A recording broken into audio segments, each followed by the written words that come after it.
Okay, so here's how it happens in an evolutionary sense. People, going all the way back to our primate forebears, organize themselves into functional hierarchies. Okay, and the hierarchies are complex, and they're not just based on power, despite what the idiot Marxists say. Even DeWaal has noted that chimpanzee hierarchies are unstable if they're only based on power. They don't last. They degenerate into violence. So you have a hierarchy that works, but it's acted out. No one knows why it works. It works because everyone seems to be happy with it. Okay, and so those hierarchies get more complex and more sophisticated, and then people start to observe them and talk about them. It's like, oh, well, we've got this hierarchy here. What's it like? And then they spin off dramas about the hierarchy. Here's a hero who climbed up the hierarchy, and here's what a hero looks like. Okay, so then you get the idea of hierarchy, and then you get the idea of the hero as the person who moves up the hierarchy and generates it. Okay, then out of that, you get the extraction of the idea of the hero, and then you get development of that idea, and it's out of that that you get the monotheistic religions. And so it's like the procedure and the hierarchy come first. No one knows what the rules are. It's all played out the same way that wolves play it out in a pack or chimpanzees play it out in a troop. Then we wake up and think, oh, we live in a structure. Here's the structure. That would be Osiris in the Egyptian mythologies. Here's the structure. Here's how the structure goes wrong. Here's what the structure does. Here's its tyrannical aspect. Here's what you have to do to generate the structure and to thrive in it. Okay, that's even more important. The hierarchy is important enough, but what we want to know is how to master the hierarchy. Okay, that's where you get the mythologies of the hero. Okay. And then so then there's generates all sorts of different heroes because there's different ways of being successful. Then you have a panoply of heroes. Then you think, okay, well now we've got all those heroes. That's a set. We can pull back and say, okay, something about all these heroes is what makes them heroes. That's when you extract out the monotheistic savior. Because that's why in Christianity, Christ is the King of Kings. It's actually, you can think about it as a literal statement. Forget about the religious overlay. It's like, okay, you got a bunch of people. Some of them are kind of king-like. Okay, so you admire them. It's like, for whatever reason that is. Right. It's not easy to figure out why you admire someone, right? That's complicated. But let's say you've got admirable people. You start telling stories about them. That's why you go to a movie. Right. You want to go watch someone you don't care about, you're bored by? No, you want to go watch someone admirable and interesting, or maybe the opposite of that, but it doesn't matter, it's the same thing. Then you think, okay, well, we've got all these admirable people, they're generating the world properly. That's what makes them admirable. There's a principle they embody, and that principle is the process by which the admirable world is generated. That's the logos.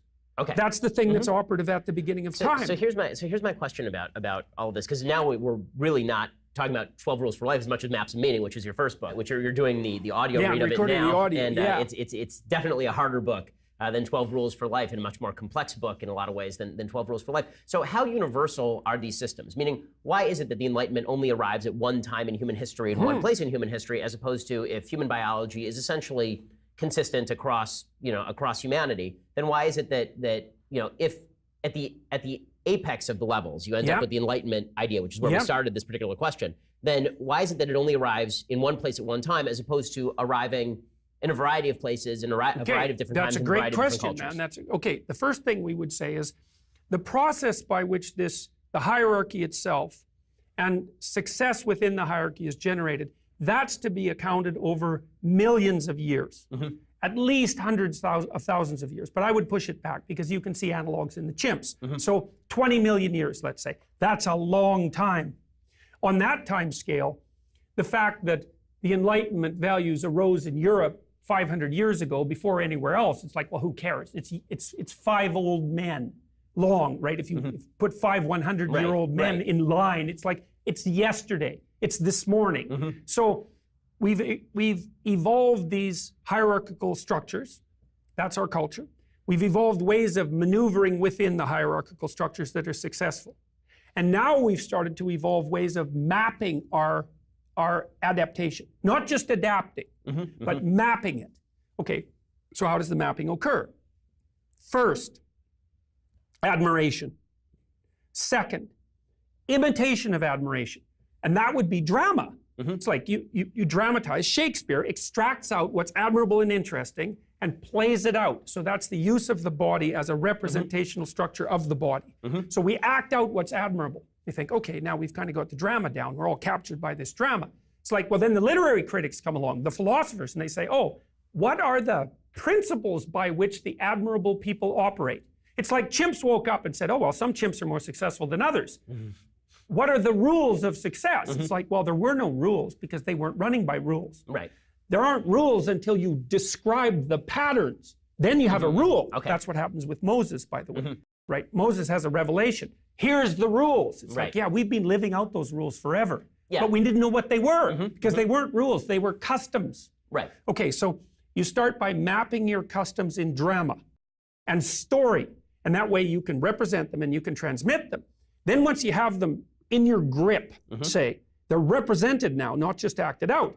Well, then you can move one step backward from them and you can say, well, what's the commonalities among these? What are the general principles? That would be the development of something like the Code of Hammurabi, right? It's like, well, we've got all these customs. What are they? Right. Revelation. It's like, oh, here's how you map the customs. That's the Decalogue. It's the same idea. So it took human beings a very long time to evolve their hierarchies, to evolve their structures of success, and then to have enough people around with enough spare time to engage in the cultural process of the artistic cultural process of mapping the adaptive structure.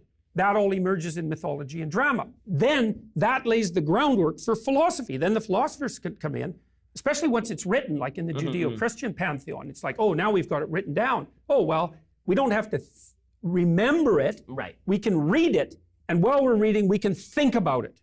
And so then out of that starts to come the semantic codes. Well, then you get the Enlightenment. It's like, oh, well, here's a bunch of semantic codes. It's like, yeah, those are great. So this is really interesting because, you know, if you read Pinker or if you read Jonah Goldberg's new book, essentially they attribute the Enlightenment to, Jonah Goldberg calls it the miracle. It's almost as though it accidentally occurred in a certain place in a certain time. Jonah doesn't quite go quite that far, I think, to be fair to him. But I think that philosophy that this sort of sprang up randomly here is very much embedded in a lot of Sam Harris's thinking, a lot of Pinker's thinking. And you're taking it further back, but I do wonder if this may be an area of actual disagreement between the two of us, which would be fun. Are you attributing the growth of the Judeo-Christian ethic that emerges into the Enlightenment as also accidental? You're just pushing the timeline further back? No, I don't think it's accidental. Okay. And I'm not making a reductionist argument. So the first thing is I'm going to say this is how religion evolved. But I'm not saying that this explanation exhausts the phenomena, because it's a very strange phenomena. It's very, very strange. But that doesn't mean we can't generate a plausible evolutionary account. It's like if you have a bunch of motivated, emotional, limited beings occupying the same territory and competing and cooperating for the same resources, including the resource of cooperation, which can generate more resources. It's not a zero-sum game. There are going to be patterns of adaptation that emerge from that are similar. So here's a way of thinking about it. If you put a bunch of kids together, they're going to evolve games. Right. Well, which games? Well, a bunch of different games. Yeah, but they're all games, right? So so that's the moral relativist element. A bunch of different games. Okay, but the moral absolutist element is, yeah, but they're all games. And the games have to be playable, which means they have to continue in an iterated way, right? So that's a big constraint. People have to want to play them. So not only do they have to be games, and comprehensible to everybody and enjoyable, but they have to be self-maintaining and everyone has to want to play them. Okay, that's the answer to the postmodern conundrum. A plethora of potential ethical implications of the world. An infinite variety. Yeah, okay, fine. Not an infinite variety of pragmatically applicable interpretations. You instantly constrain the universe to, well, to what? Well, this is why there's commonalities in mythologies. It's like, if you put enough people together in enough different places, the commonality of the groups of people, because of the grounding in common motivation and emotion and embodiment, because we're embodied, means that they're going to generate hierarchies that are broadly similar, with strategies of success within those hierarchies that are broadly similar, with descriptions of the strategies that are broadly similar. And so you could say, in some sense, the ethic that gave rise to the Enlightenment is in place more or less everywhere. Now, it's tricky because not every hierarchical system is as functional as every other hierarchical system. Some of them can degenerate into tyranny. We're talking about the set of all voluntarily playable games. Right. Something like that, and that can degenerate. Out of that, you're going to get common hero myths. You have to. And then that lays the groundwork. That lays the groundwork for even our ability to communicate. Right. So this is the Enlightenment guys. They're not getting that.